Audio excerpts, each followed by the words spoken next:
అండి, మీ ఇంట్లో సొరకాయ తెస్తే ఏం వండుకుంటారో కామెంట్ చేయండి. నేనైతే ఎక్కువగా పప్పు చేస్తూ ఉంటానన్నమాట. కర్రీ ఎక్కువగా మా ఇంట్లో తినరు, అందుకే నేను ఎప్పుడు సొరకాయ తెచ్చినా పప్పు వండుతూ ఉంటాను. కానీ ఈ రోజు డిఫరెంట్ గా నేను సొరకాయలో పాలు పోసి వండుకున్నాను అనమాట. మరి అది ఎలా చేసుకోవాలో మీరు కూడా చూసేయండి.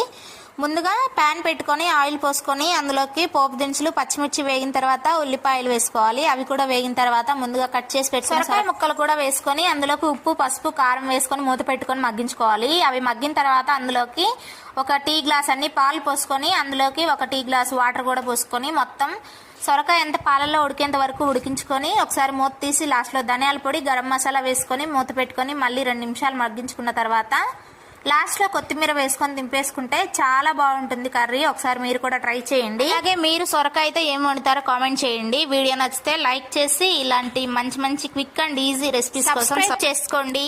Bye bye.